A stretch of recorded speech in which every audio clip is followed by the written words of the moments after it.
Hello, friends. Welcome to episode 1155 of the Juicebox Podcast.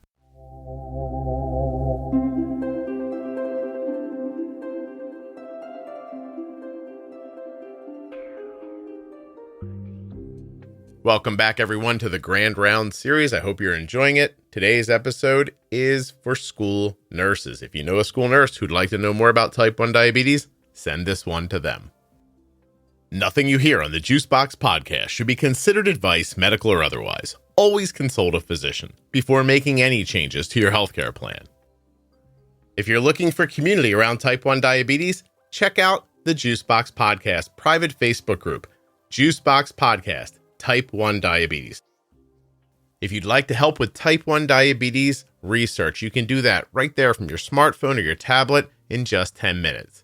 t1dexchange.org/juicebox. They're looking for U.S. residents who have type 1 diabetes or are the caregivers of someone with type 1.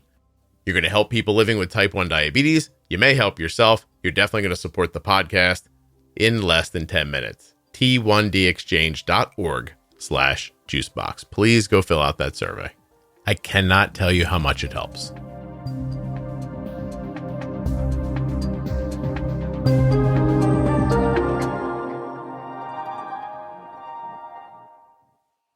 This episode of the Juicebox Podcast is sponsored by CozyEarth.com. Cozy Earth is where I get my clothing, linens, and towels from. They are incredibly comfortable and temperate. I love them. I really do love them. And I love that I can give you an offer code that will save you 40% off of your entire order. Just use the offer code JUICEBOX at checkout and you will save 40% at CozyEarth.com. This episode of the Juicebox Podcast is sponsored by the Eversense CGM. Eversense is going to let you break away from some of the CGM norms you may be accustomed to. No more weekly or bi-weekly hassles of sensor changes. Never again will you be able to accidentally bump your sensor off. You won't have to carry around CGM supplies. And worrying about your adhesive lasting? Well, that's a thing of the past. EversenseCGM.com/juicebox. This show is sponsored today by the glucagon that my daughter carries, Gvoke HypoPen. Find out more at gvokeglucagon.com/juicebox. Good morning, Jenny. How are you? I'm fine. How are you? It's Monday. I'm on my way to the dentist after this. I don't know how good I am, actually. Oh, fun. Well, hopefully they find nothing. They say you have sparkling teeth. This is the end of a thing for me. So this is the easy visit after the two where he's like, sorry for the pinch, and then stuck a needle through the palate of my mouth. Oh, ow. Yeah, ow. Sorry for the pinch. What a way to put that, the pinch. Sorry that it feels like someone's running a hot poker through your face. Actually, our dentist is terrific, so I shouldn't say that. He's very good at making injections. Today, we're going to go over the school nurse portion of the Grand Rounds series. Yay. And this one is great because we added it late to the list. You and I did. But then through happenstance, I started seeing like a mass flood of school nurses come into the private Facebook group. And it turns out that it just took one person in a different Facebook group for school nurses to say, hey, if you're having trouble with helping kids with type 1, you should go check out Juicebox Podcast. So like a serious influx came in. And I took that opportunity to make a post and say to everybody that's in there, 45,000 people in there, there's going to be a bunch of new school nurses in here, new members that are school nurses. What would you like to tell them? And then, Oh my gosh, Jenny, the post ended up reaching 18,000 of my members, which if you don't know how the Facebook algorithm works, that's generous because even though there's 45,000 people in there, it doesn't serve it to everybody all the time. And that's interesting. Yeah. I know nothing about like people say, I'm putting a picture in here for the algorithm. I have no idea what that means. It means the algorithm likes pictures, so it'll show it to more people, and people like pictures, so they click on them. But this post got 170 replies. Wow. After being seen by 18,000 of the members. Nice. And all I said was there's a large influx of school nurses who have just joined the group. I'd love to see a vibrant conversation aimed at them. What are your best tips? So that's what we're going to go over today. Great. Yeah. So this is feedback from the community. These are from real moms and dads. And I have some input because I had a kid go completely through school with type 1 diabetes. Yes. I want to start by highlighting the anxiety that I felt. Our daughter was diagnosed when she was 2. She was MDI for a couple of years. Mm-hmm. My first compelling feeling about getting a pump was I don't want another person to stick my daughter with a needle every day. Oh, interesting. That was just it. I mean, I don't know why that occurred to me like that, but I was like, I don't want that. So we got Arden and Omnipod, and that took away that one little thing, but, didn't really help anything else. So. Right. It still means somebody else is pushing buttons. Yeah. Right. And I don't know, I've always felt when I've gone to the doctor and had to supply the thing to have them download, it's almost like taking a piece of my body and handing it over is kind of how I've felt. And it feels very weird to hand that over. So I can imagine being a caregiver of a child or or for somebody else. Yeah. The idea of that being touched, right? I'm glad you brought that up because I had this experience with Arden all the time where I found, she uses an Omnipod, right? So it's an insulin pump that's tubeless and the controller for it is therefore not attached to her. Right. But it has a physical distance limitation. It won't work if you're a certain distance away from somebody. And right. I used to have to tell her, hey, stay still for a second, like stand here while this thing makes a connection. And it wasn't long, but it felt dehumanizing to me a little bit. Yeah, I can see that because from a tubed perspective, you already have that mental piece of understanding that it's there. Sure, I have to sit here. And a child might even not think about the fact that they need to sit there because the tubing clearly is a visible connection piece. You could also push a button on a tube pump and hand the pump back to them, and then it does what it's going to do while they're walking away. And before, I don't know, it's something that always stuck with me, that there was something not right about, even though it wasn't a demand, it was all done very kindly, but it was like, you have to stand here for a second. Right. And that it just made me think of that when you said, even just handing my data over to somebody else feels like I'm giving something away. It does. Yeah. So anyway, I would say keep that in mind, when you're dealing with these kids that, and you'll see as you go through the feedback here, that there are a lot of opportunities to create moments where they get to feel poorly about things and you're not going to know they're happening, And I think that in this same kind of line of talk, as a school caregiver, school nurse, that piece of hand the product over to me this is a beginning start of talking to the family. Does the child actually know how to button push? And all you really need to do is truly watch them push the button and make sure that the figures and the facts that they're putting into it are exactly what they need to be. Then great. Don't touch the product. There's no reason. Your anxiety, if they're going to do it wrong, give it to me. That makes a person feel like, but you lose your autonomy. Right. Then, Yes. And I'm sure there are kids who aren't old enough or don't know how to do it or anything like that. Correct. That's one thing, but it's needed. You make a good point. I'm going to start here with this. This person just says, I absolutely love our school nurse. She and the 2 ladies that help her have become like mom number 2 to my son. Oh. And the other diabetic kiddos at the school. I couldn't ask for better support system, and I have them. They're willing to learn more and willing to help my child. I don't even think they realize how hard it is for me to give up control, but I completely trust them. Now, that's great. And many of you might be doing that already. But as we get through other feedback, you're going to see that that's not everybody's experience. Correct. And I'm always the first one to say, like, school nurses are no different than other healthcare professionals. You don't know who you're getting until you get them. And, my problem always is that if you get somebody who's combative or egotistical or whatever might happen there, and you get into this battle with them, you could just think this is normal and just take it. And that's, upsetting too. And as you bring that in, I think I've seen that more in working with families. I've seen that attitude, if you will, happen a lot more with nurses who have, and again, this is not all of them, but nurses who've been around for a while and have had experience with type 1 diabetes or have an idea in their head about it and how it should be managed, but it's very aged information. Mm-hmm. It's the old 15 and 15 rule, right? For treating lows.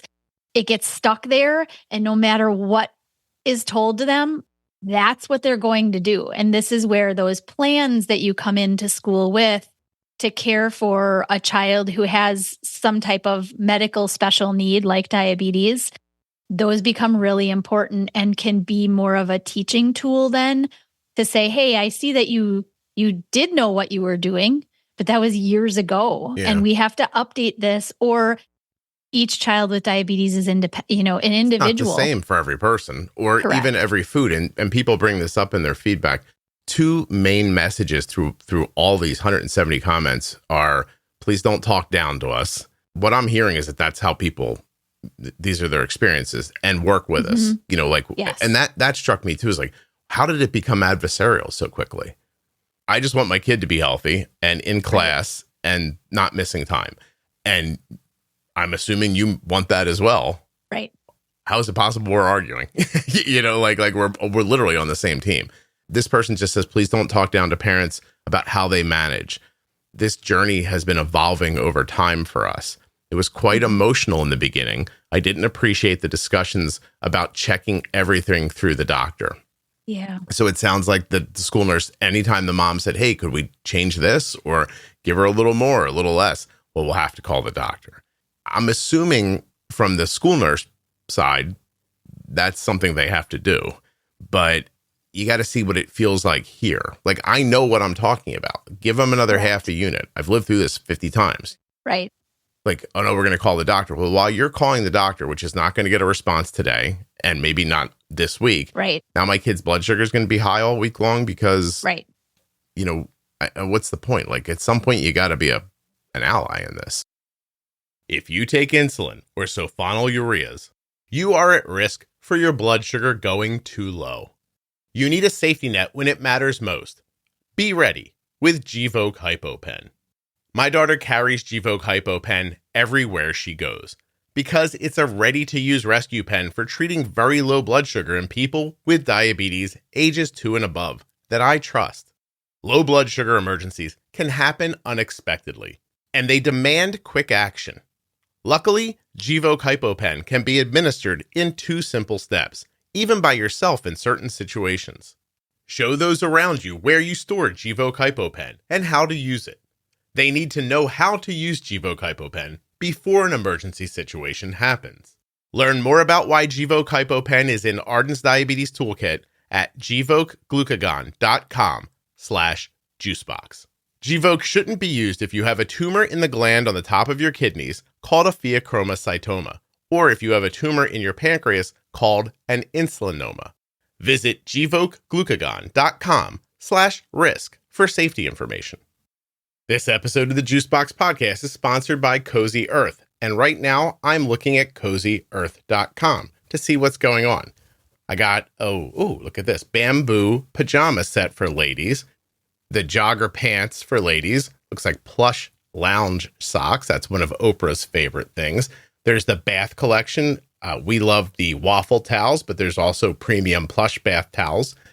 Everything that you see here can be had for 40% off with the offer code JUICEBOX at checkout. Even the sheets. Now, we use the bamboo sheets. You may choose different linens. I don't know what you're going to love when you get to CozyEarth.com, but we sleep on bamboo sheets from Cozy Earth. They are incredibly comfortable, and I bought them myself with my own money using my own offer code, JUICEBOX at checkout. 40% off is what I saved. You can as well at CozyEarth.com. Today's podcast is sponsored by the Eversense CGM. Boasting a 6-month sensor, the Eversense CGM offers you these key advantages: distinct on-body vibe alerts when high or low, a consistent and exceptional accuracy over a 6-month period, and you only need 2 sensors per year. No longer will you have to carry your CGM supplies with you. You won't have to be concerned about your adhesive not lasting, accidentally knocking off a sensor, or wasting a sensor when you have to replace your transmitter. That's right, there's no more weekly or bi-weekly hassles of sensor changes, not with the Eversense CGM. It's implantable and it's accurate. EversenseCGM.com/juicebox. The Eversense CGM is the first and only long-term CGM. Eversense sits comfortably right under the skin in your upper arm, and it lasts way longer than any other CGM sensor. Never again will you have to worry about your sensor falling off before the end of its life. So if you want an incredibly accurate CGM that can't get knocked off and won't fall off, you're looking for the Eversense CGM. EversenseCGM.com/juicebox. And I think another piece that adds into this, especially more recently, is that a good majority of people are using some type of an algorithm-driven pump. Yeah. And that brings in some adjustment to what the parents have learned how to navigate because they're with it 24/7, right? Every minute of every day, and they're looking at data and they're analyzing it for adjustments and what to do and what works. And while school nurses have kids every day of the school week, their interactions with them are very momentary. They're not all the time. And so again, what they might have learned about something like treating a lower blood sugar, there's a difference now with algorithms in how you treat and how quickly and what amount you use. And the same for highs. Maybe the pump is suggesting this amount, but you know a little bit better because of your experience. Those are things that, again, they technically have to be written down as a guiding post for the nurse to use, but they may shift and change through the course of the year, especially because kids grow.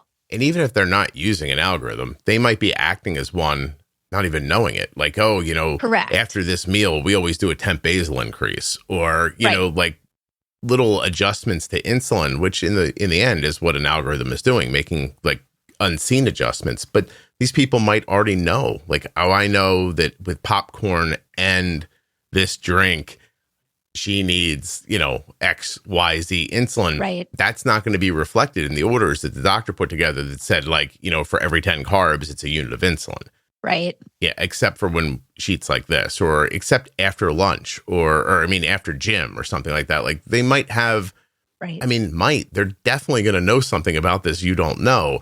And then the touch point here is that you've put yourself in a position where if you're not being flexible as the school nurse, you are now in the power position. You're holding these people hostage, right? They're trying to do something with their health. You're saying no. You're not a doctor. You're not even their doctor. They don't know you. Like, you know what I mean? Right. You're the person at the school who's a school nurse. Like that's a lovely job, and everyone's thrilled you're there. And thank God you're there, because there's plenty of schools that don't even have nurses. But you can't become the border guard and say, no, you're not allowed to do that. Like I do this 24 hours a day when I'm not with you. Like, why are you the end all be all on this? I think that's just important to hear if you're the school nurse. Like, oh, is that how that could feel on the other side? I'm just trying to do the right thing. I'm following the orders here. Right. And I think too, because there's a lot to navigate in a school environment, right? There's a lot, as you mentioned it before, that we don't really want kids to be consistently pulled from class. It decreases what they're there for, which is learning, right? And especially if that pull is always at the time of a class that's already kind of harder for the student, or that they might be falling behind in because they're constantly being pulled from that class. So I think, in using a lot of these tricks that as the parent or the caregiver you've learned, you also have to think about it from the angle of the nurse as well, and the angle of your child, in that we want to simplify as much as possible so that, little Lucy doesn't always have to go back and forth to the office 4 times a day to figure out what is typical coverage for this type of a meal. Yeah. Maybe you don't feed that meal at school then, right? Maybe they're reserved for the weekends when you have the navigation tool and you make the weekday a little bit more simplified. I mean, there are ways to work it on both angles. I think school nurses, they try to do as well as they can. And some school nurses don't even have coverage of just one school. They're not there all day. They might be navigating between 5 schools. Yeah. I've never met an ill-intended school nurse. Right. But I have dealt with some of them that were problematic for our life. Yeah. Oh, I'm I'm quite sure. Yeah. And so I know I've said this on the podcast and other places, but it very much fits here. In second grade, my daughter had a standard time. She'd go to the school nurse to have her blood sugar checked. There were no CGMs at that point. And she went every day at this certain time. And then she'd come back. She was only gone for a couple of minutes, 10 minutes. She was back and we were on our way again. But she was falling behind significantly at math, at like really, really badly. And we didn't know why. And it wasn't until the following year, because her teacher carried over with her class. She took on the same class in third grade as she had in second grade. And over the summer, she like literally called me and said, I know why Arden is struggling with math. And I was like, why is that? She goes, well, I was just sitting down and filling out my lesson plans and getting my book ready for next year. We are sending her to the nurse right like 2 minutes before the math portion of the day. And she's missing the explanation every day, like every day. But she comes back and she puts her head down and she tries to figure it out. She doesn't she doesn't say anything. Sure. But in a year and a half, like we were literally, I've joked about this before. We thought like, oh, maybe she's a little dumb. Like she was really, she's really, God, right? But she was really struggling in math. Right. And, it took a couple of years to like get her caught back up again. But that wasn't the worst part. The worst part was that for years and years after that, Arden believed she was not good at math. Oh. But she is. And has taken a number, like now that she's in college, has taken a number of advanced like mathematics, stuff that I look at and I go, I don't understand why numbers and letters are on the same piece of paper. And you're like, what's that shape? But she gets that now, but lived a long portion of her young life thinking, I'm just not good at this. I'm not good at this. Yeah. Mm-hmm. And that's just from that one decision. Let's send her every day at 9:45 a.m. Right. And it was a decision that we had to do it. You had to do it, right? And it circulated around one piece of her life, which was diabetes. It circulated around, one, we don't have a CGM. This is the time that we need to have a blood sugar or some visibility to what's happening. Probably it was coming into snack, or maybe it was just before lunch or whatever was happening. Exactly. But you have to kind of mold all of these things together to make it work for the child. Yeah. If you go through this list of people, please let my kids stay in class. Do everything you can to let them stay in the classroom. One person says, if you have the ability to, go do what you need to do in the classroom. Like, don't even make them come to your office. Right.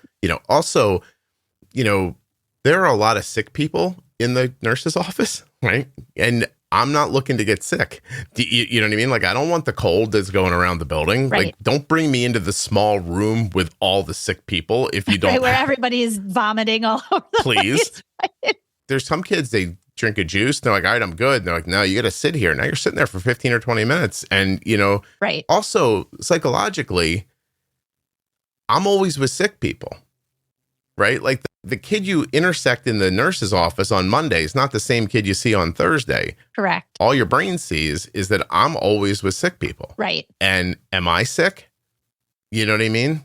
Right. There's making a connection for the child of, I have diabetes. It must be an illness. I'm sick. Unfortunately, that kind of crosses over into a lot of then, what they might hear in the doctor's office about being safe and being careful. And, you're more prone to getting ill. And like, kids hear an awful lot, even though they may not verbalize or question what they're hearing, but eventually it kind of starts to sink in. So that's a very good point to make, honestly. When Arden got into high school, we were at the meeting in the summertime, and the nurse is like, your daughter and I, we're going to be best friends. And I was like, listen, it's like, I don't want my daughter in your office at all if we can help it. Right. Yeah. Don't be friendly. I mean, you could be friendly with her, but like, don't keep her there. You know what I mean? This isn't a club. She's like, oh, the kids hang out. I'm like, no, they're at school. Right. Yeah. Yes. I don't want her hanging out with you. This is not the sick kid club. No, thank you. What the hell? But right. She meant it so positively. Sure. And upbeat. And then there's a pushback. And then we had to explain, listen, in the summer before Arden went to kindergarten, I went to the elementary school that was local to me, where my son had already gone. So I was a person who they at least knew. I went into the office and I said, hey, I'd like to set up the groundwork, for my daughter being here with diabetes. And they said, your daughter's not here. I said, no, she'll be here next year. And they laughed, like literally stood in the office and laughed at me. I was like, no, I really think this is something we should be ahead of. Yeah. And they're like, no, like we're going to get your 504 plan set up. It's going to be fine, right? I was like, oh, okay. I didn't know anything about it, Jenny. I was like, my kid had only had diabetes for a couple of years. I'd never sent a kid with diabetes through school. And they said, we're going to have a 504 meeting. And I was like, great. So they bring me in a couple weeks before school starts. If they sit down, they give me a piece of paper. I'm not lying to you, had 5 bullet points on it. I'm sure. And it was the most basic stuff. And they were like, this is the plan we're going to follow. And I looked at it and then I got to laugh at them. And you were like, no. I said, if this is all you know about diabetes, my kid's going to be dead in a month. I was like, so like, this isn't going to do it. She's 5. She weighs not very much. Her blood sugar bounces around a lot. CGMs weren't a thing yet. Like, like this is right. You just ain't going to work, So I went home and I read, I think 3 different 504 plans that were available online. I think I got one from the ADA. I got one from JDRF. I got one from somewhere else. I read over them and then I cherry picked from them the things that I thought impacted her. Mm-hmm. And I built a 504 plan. I brought it back and I was like, this is the 504 plan. And they laughed at me. And then they're like, we're not doing all this. And I was like, oh no, you are. And then we got into it. Right. I did not win that fight.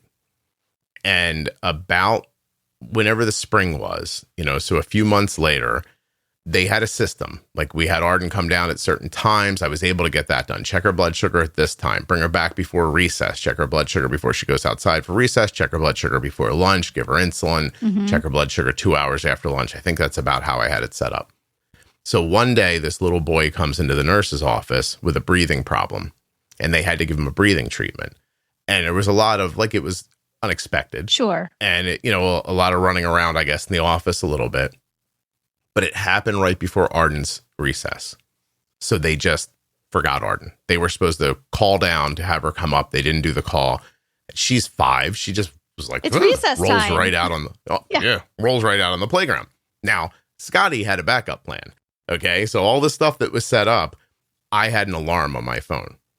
So I know I'm supposed to hear from them at this time. I give a little bit of leeway. Mm-hmm. But a couple minutes later, I'm like, I called the nurse's office.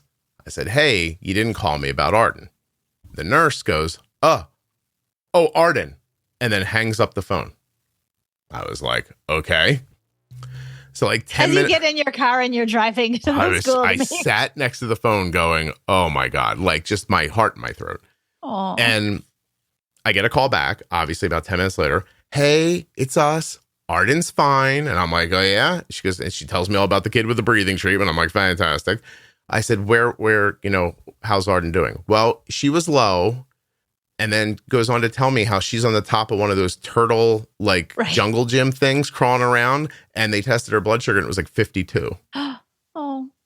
So I took that opportunity to say, look, that stuff I brought you in the 504 plan that you laughed at me about. This is why it's there. Pretty important. Yeah. And we used that opportunity to move forward. But it was a growing experience for them because they finally were like, oh, that guy's not crazy. The thing he said was going to go wrong actually went wrong. And that was the beginning of the relationship. Then those 2 nurses and I all through elementary school, we were like thick as thieves because they trusted me then. Right. Like I was a soothsayer. I predicted the future. Right. But we had such a great process. And then I'll tell you that what we did then is when Arden went to like a middle school after that, I brought those nurses with me to meet the nurses from the middle school for the first time. Well, that's a great idea. Because they sat there and they were like, whatever that guy says, just do it. And and that built that. I had built in confidence then with the new nurse. Sure. And then we did it again at high school. I brought the middle school nurse to the high school. When the high school nurse started pushing back, the middle school nurse was like, listen, I have never seen a kid with as stable or steady blood sugars as this kid. Like, listen to what he's saying, but it was a lot of work, Jenny. Like it was a ton. It's an enormous amount of work. And then when you've got schools that really do give a lot of pushback, no matter what information and what data you provide to prove what you're trying to have written into their plan of care. I mean, that is a lot of the reason that, I actually encourage people that you sit down with your endo and go through that and even get their signature on it. Because as you said early on, many times they're going to say, well, we have to call the doctor about that. Well, if the doctor's signature is at the bottom of that plan, you're more likely to decrease the need to call the doctor because clearly everything on this plan was already okayed by the doctor. Mm-hmm. I have or had when Arden was in school, I don't know the sentence exactly, but there was a sentence in the 504 plan that said, these are all the rules, but decisions about food, dosing, all that stuff are adjustable by the parents. Yes. That was it, Another similar line that, again, something it's usual written on a lot of people's is parents have final say or final decision in dosing, meal, snacks, low treatments, all of that kind of stuff. This is the plan, but if questions, call the parent. The parent has the final say. Yeah, it protects the nurse, honestly. Mm-hmm. And also, I think allows the nurse to feel a little comfortable because, I can put myself in their position. The doctor's orders Absolutely. say, 3 units for this. And I'm like, no, do 4. And they're like, whoa, I'm going to put an extra unit of insulin in this kid, send them back to class so they can pass out. Right. And then I did it. No, so it's a big deal to get that into your 504 if you can. Right. This person says, please be careful about how you talk to children. They are sensitive. They know a lot. Don't comment on their numbers or the carbs on their plate. Don't scare them about high and low blood sugars. Be patient with them because their blood sugars can affect their moods. This lady also says, please don't ask me to do more than I'm already doing. I have enough on my plate too. I'm doing the best I can. I think that's a big deal there. Don't scare the kids. Don't try to, It is. I don't know, take what you think and pass it on to them in a split second, in a passing moment when their blood sugars are all over the place. Correct. And I think from that judgment standpoint, I know this person said something about, don't judge on the carb kind of thing. Don't judge on the food in general, right? That's not your job as a school nurse. Quite honestly, there's probably somebody else in the background who's already assisting the family to navigate proper nutrition and intake and everything that might be needed. And you know what? Maybe the kid has a lot of really considerable food preferences, right? Maybe they only eat 3 different things at lunch and that's what has to be sent. And maybe it is 80 grams of carbohydrate. And as a school nurse, you're like, well, their blood sugar would look better if they didn't eat so much carbohydrate. That's not your business. It's just not. Yeah, their blood sugar would look better if their pancreas was working right. But right. Yeah. It's a lot of ifs in there. The no shame thing comes up over and over again with the feedback from people like, please don't shame my kid. It's all hard enough already. Open communication, big deal. Let's go back and forth, be on the same team. Why are we fighting with each other? That one's fascinating. You know why, right? The nurse is protecting their professional life and you're trying to protect your kid's health. And, then in the middle are these orders that are probably not going to work most of the time. So, it sucks. Could you help us with our 504 plan? So I'm throwing that in there for school nurses. People don't know what the hell a 504 plan is when their kids are diagnosed usually. It'd be helpful for them if you could walk them through it, tell them how the process works through the school, that kind of stuff. And if you've worked with somebody who has a system that's working really well with type 1 and you have their 504, obviously getting rid of all the personal information that might be in it, but maybe have those as a good example for families who are new that you're working with and are questioning, I don't even know where to start with a 504 plan. Or maybe you have a list of sites of available examples to be able to provide them with, and then they can pick and choose because again, all of these 504 plans being very individualized, you're very likely to find one that is almost similar enough to what you're doing with your child. And you can start it as a template that it works better than somebody else's 504 plan that's not eating very much or whatever it is. Yeah. And make little adjustments to it till it fits you. And I also, I like to say too, don't be unreasonable in it. Because when you start being like, hey, you know what my kid really needs? A Ferris wheel. You start making big asks. They're like, oh, you're trying to take advantage of this. Right. And then you don't get taken as seriously because you look like you're grabbing, Correct. I think that's important. I like to remind people that usually as the kids grow, there's something on your 504 plan that was super important in 2nd grade that doesn't matter in 4th grade anymore. And if you want to be a real hero at your 504 meeting, say, oh, like line 3 there, we can strike that. You guys don't need to do that anymore. Like, it feels like you're giving something back to them. Like there's one less thing for them to worry about. So, I think that's a good idea too. Especially as things like recess and whatnot change. I mean, my little guy has 2 to 3 recess sessions a day, and my not so little older child has only 2 recesses. Once he gets to middle school, he'll only have 1 recess a day. So all those things are, as you said, they're points of navigation from one year to the next that may change based on schedule and what's going on for that child. And there might be some new things. There might be several things that are able to be taken out. Yeah. 2 opportunities in that example to not rip a kid out of a classroom, for example, that kind of stuff. This person says, our school nurse is terrific. I have nothing bad to say, but here's why she's terrific.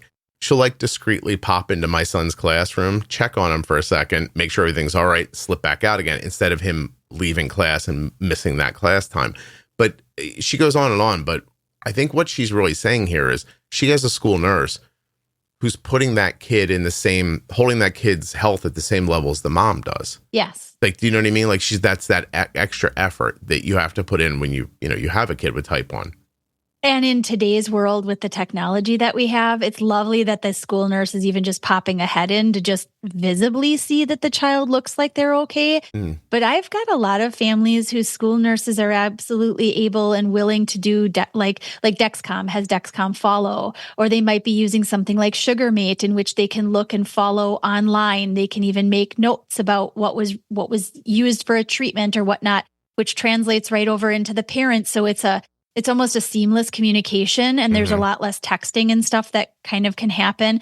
There are kids, teachers, and classrooms, and even nursing stations that have things like, was it Sugar Pixel and the glucose? Just visit, they might have the name on, so they know which one they're looking at. Right. And again, that means that the nurse doesn't necessarily have to get up out of her office. She's just visibly able to see where are things going, what's this next child's schedule look like. From that standpoint, it can be useful tools. Technology was brought up over and over again from people, especially because a lot of people do get into that situation where I think I'm seeing it shift more over the last couple of years. But in the beginning with CGM, so for people who are listening who don't know, a continuous glucose monitor, a device that the kid's wearing, it's reporting back their blood sugar in real time that you can see on a number of different devices, right? Like phones, Android, Apple phones, iPads, stuff like that. There was a time where they would say, well, we don't want that data because then it's a liability, because now I know if the kid's low, and if I don't react well or I don't see it for some reason or my phone's not near me, now it's my fault if the kid has a low blood sugar. To me, that was a really strange way to think about it, but it is. That was the initial pushback from school nurses. Like, I'm not at fault if I don't know, so don't tell me. Some nurses were like, yeah, give me the information. I want that. And more, I am seeing nurses following kids on CGMs in schools. Just to watch a kid's blood sugar for a day or two, it would take so much of your anxiety away. You know what I mean? Right. You'd see what's happening. You can make adjustments, or in concert with the parents, make adjustments and not have all the worries that you had before. So embrace the technology for sure. Right. Learn a little bit about it. I mean, that might be an additional session that you end up spending with the parents to learn from them. What is the technology doing? Especially if, again, like I mentioned before, they are using an algorithm type of pumping system. Learn what's the system really doing? How does it act? Because all of them are a little bit different, right? And so it's really important to understand what one child's system might do that another one's not necessarily going to do the same way. Yeah. I have some stuff here from actual school nurses. It says, I am a school nurse, but I'm also a type 1 parent. It's extremely hard to follow doctor's orders when you know that that's not the right thing to do for the student. Luckily, I am the school nurse for my son, so I can do what I want, but it's very frustrating when having to follow the typical standard orders that don't fit for everyone with other students. Yeah. And that's something to really remember, is that you might have a great school nurse who is right there with you. I don't know why they wouldn't say that though. Like, why not just like whisper, go, hey, listen, I'm stuck here. Let's fix the orders so I can give me a little more autonomy here to help you. Right. Another school nurse. I'm a school nurse and also a mom of a type 1. School nurses with diabetics just have to understand that each student's diabetes needs are different. Just like students' educational needs are different in the classroom. As a parent with to a type 1, what I didn't understand until working as a nurse in a school is that you are held to the doctor's orders. Yes, the parents know how to manage. They know how to manage better. They know how to help keep the numbers in check. But I've got to do what the doctor puts on that piece of paper. Mm-hmm. Yeah. So that's really, it goes all back. It's that one sentence on the 504. Yeah. Would you say you put it eloquently and succinctly? Yeah, it's just parents have final say in dosing, snacks, treatments, etc. Whatever you want to include in that statement is that follow the orders, but parents have final say. This parent says, I would just love to know what the nurse needs from me. Yeah. Like, I want to help you help my kid. Like, so if your hands are tied or you're having trouble with something, come to me and tell me that. Let's see if we can work it out together. Right. It's excellent. This person made your point from earlier. Don't settle for the way things used to be done. Yeah. A lot has changed significantly for the better for type 1 diabetes for kids, for health and safety. Embrace the new technology, try to dive into it. This is exactly everything you said. If you've been at this for a long time, learn how to use an iPad. If you don't know how, figure out the apps that you can track the kids on. Help us to push our kids to take, good control for themselves. Right. Sometimes an outside caregiver can really help the transition to more independence. See, that's a good point. Like, you have an opportunity there, right? Because the parents might be button heads with a kid, but all of a sudden, what's that analogy? Right. I always say, like, if your kids play baseball and you're the coach and your kid's the pitcher, you never go out and talk to your own kid. You send a different coach out. It's not going to go well. So work with the parents, not against them. Be an ally. Stand up for my kids. This was interesting. Oh, that's a great one. If the district is making some ridiculous policy or school administrators aren't allowing you to do something, like, for instance, a remote monitor with a CGM, you could use your voice to stand up. You could say, hey, I know this is the rule, but these people are right. This would be great if we did this, And bring in safety whenever you're right.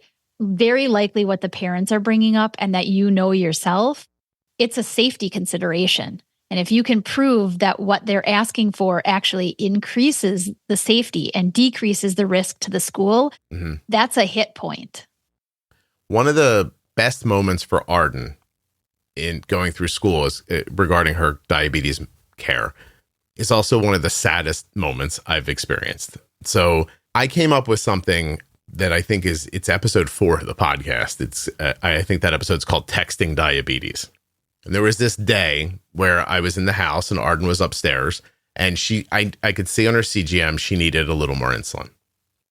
And I was about to get up and walk upstairs and tell her, and I just didn't feel like getting up. I was lazy and I was like, I don't want to do this.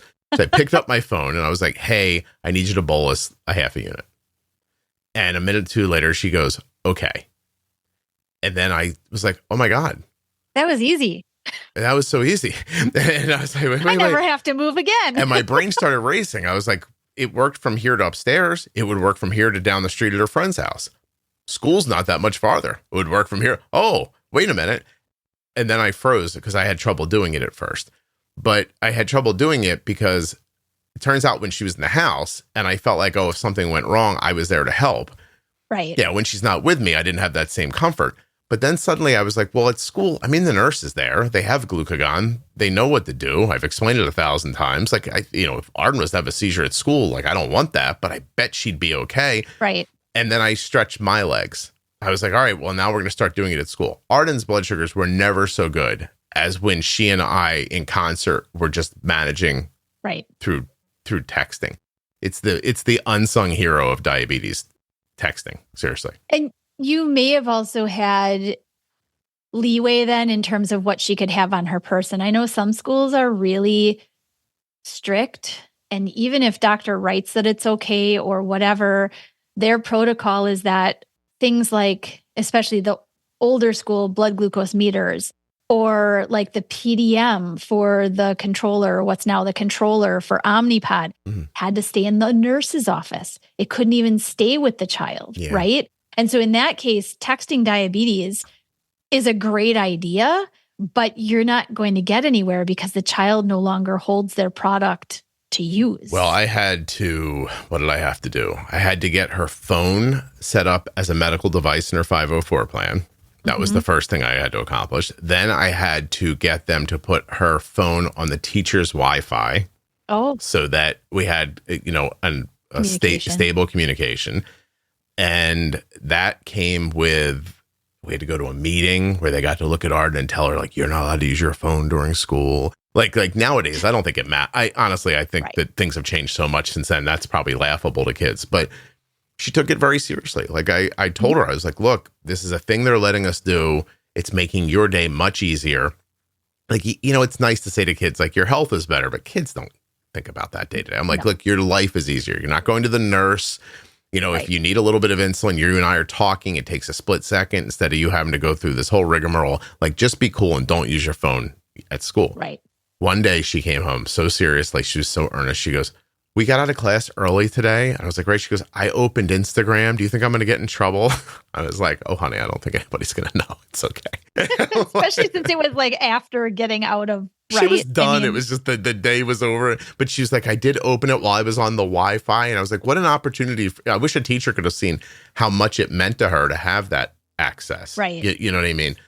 But yeah, those are the things we had to do because the regular school Wi-Fi sucks. Most of your buildings are built out of bricks and blocks, and you're not going to get good signals in some places. And that's going to panic the hell out of you. When you can see the blood sugar, see it, and all of a sudden it's just gone. So school, teachers' Wi-Fi, in the end, they were very cool about it. I had a really wonderful experience throughout Arden's school. But I want to say this too. I recognized early on when I came in that day, that before kindergarten started, that to those people, I looked out of my mind. Like, do you know what I mean? I'm like, sure that you did. Yeah. I know I wasn't. I know that pre-planning was the right thing to do, but to them, it wasn't something they were used to. I looked like a crackpot. And so I spent a lot of time not looking crazy. And I found the best way to do that is you don't over-explain, because diabetes has so many variables and steps and intricacies and nooks and crannies that when you just start talking about it, you sound nuts. Like, you know what I mean? You're like, because if the insulin goes in too soon and then she gets active, that activity is going to bring her insulin down. Then she might have a seizure. She has a seizure. Like, you sound crazy to other people. You're not, by the way. You're not. It's like a flow of everything that you honestly know, right? But it's in terms of what needs to be applied in the school setting. Mm-hmm. That's all they need to know. Yeah. I'll also tell you this, emails that you send to nurses or people in the office that go over about 3 or 4 sentences make you look crazy. Gets into manifesto types. Like, also seeing it as I hate to say, like, seeing it as a marathon, not a sprint, because it sounds, it sounds douchey. But like it is like, right. Like, you're not trying to get all the information to them today. Like, it's a slow process. You're giving it out a little bit by a little bit. You're building a relationship. And they're people too. They're just at work. Right. You know what I mean? Like, don't beat the hell out of them. They're not correct. They're not, they're just at work. Like, you go to work too. You don't want people lumping extra stuff for you to do on all day. So pick and choose and try to not ask for more than is really necessary. Right. I mean, it's all you're looking for is for your kid's blood sugar to be stable and to be able to, like, react to emergencies. And to allow them to also stay in class as much as feasibly possible, right? Yep. I mean, that's, again, what they're there for. Mm-hmm. So this person said, please be compassionate, show patience. Over and over again, I want to point out how thankful people were in the feedback for their nurses and all the things they do. This one person says, I think the Joslin Diabetes Center in Boston has school nurse training sessions maybe twice a year. Oh. That maybe your local hospital has something like that. Yeah. Do you have anything to add that you think we might have missed? No, but that's interesting. Along the same lines, if you are a school nurse and in your area there is a pediatric endocrine practice or several of them, it may behoove you to actually call and see if any of them have class type of education for people with type 1, mm-hmm.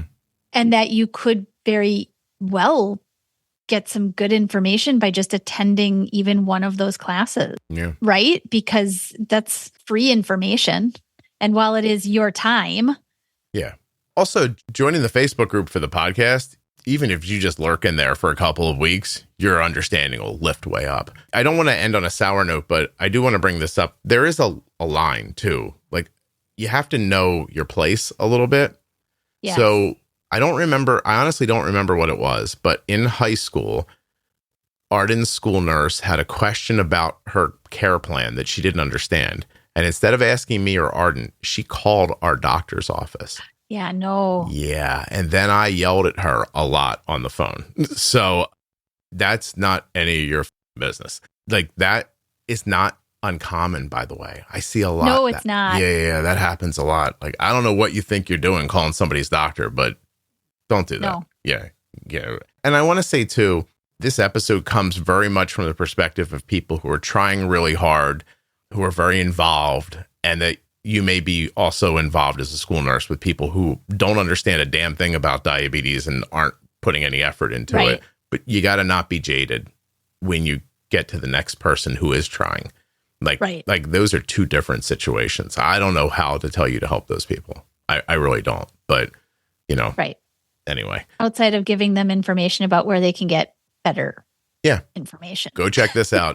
Have you heard, like, there's probably nice little ways to drop that in there. But saying things like, your numbers are crazy and you're going to, that's doesn't work. It doesn't work for doctors. It's not going to work for your school nurse. And anyway, I appreciate all the great school nurses that my daughter's had over the years. They were all fantastic in one way or another. I would say that any stumbling blocks we came upon, I stayed calm, they stayed calm, we got past them.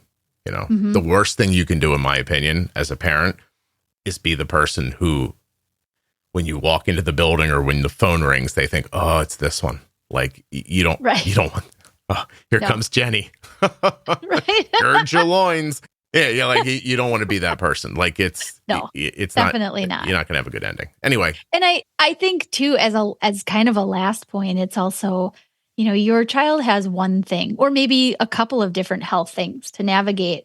And in those, I guess, instances, you expect the school nurse to become really knowledgeable about that issue.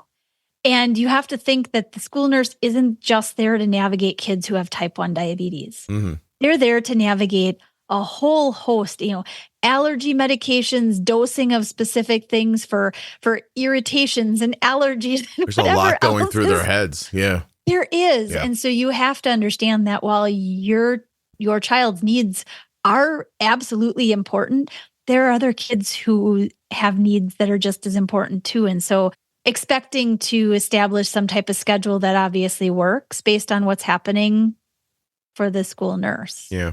No, there's a lot to consider. There's a lot of human beings involved, a lot of pressure.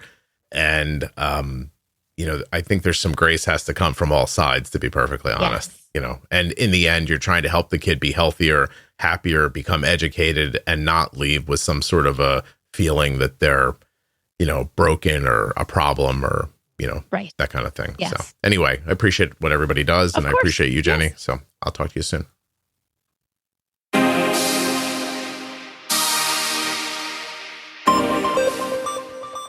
A huge thank you to one of today's sponsors, Gvoke Glucagon.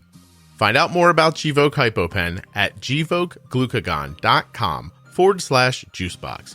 You spell that GVOKEGLUCAGON.com/juicebox.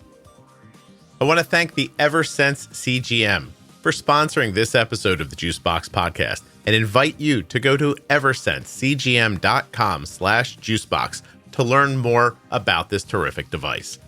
You can head over now and just absorb everything that the website has to offer, and that way you'll know if Eversense feels right for you.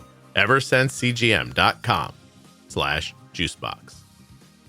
I'd like to thank Cozy Earth for sponsoring this episode of the Juicebox Podcast and remind you that using my offer code JUICEBOX at checkout will save you 40% off of your entire order at CozyEarth.com. That's the sheets, the towels, the clothing, anything available on the website.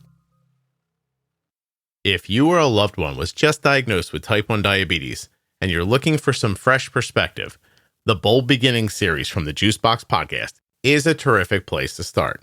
That series is with myself and Jenny Smith. Jenny is a CDCES, a registered dietitian, and a type 1 for over 35 years. And in the Bold Beginnings series, Jenny and I are going to answer the questions that most people have after a type 1 diabetes diagnosis. The series begins at episode 698. in your podcast player, or you can go to juiceboxpodcast.com and click on Bold Beginnings in the menu. I know that Facebook has a bad reputation, but please give the private Facebook group for the Juicebox Podcast a healthy once-over. Juicebox Podcast, Type 1 Diabetes. The group now has 47,000 members in it. It gets 150 new members a day.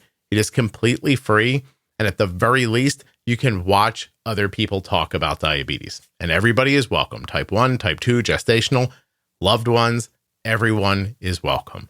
Go up into the featured tab of the private Facebook group, and there you'll see lists upon lists of all of the management series that are available to you for free in the Juicebox Podcast. Becoming a member of that group, I really think it will help you. It will at least give you community. You'll be able to kind of lurk around, see what people are talking about, pick up some tips and tricks. Maybe you can ask a question or offer some help. Juicebox Podcast, Type 1 Diabetes on Facebook. Thank you so much for listening. I'll be back soon with another episode of the Juicebox Podcast. The episode you just heard was professionally edited by Wrong Way Recording.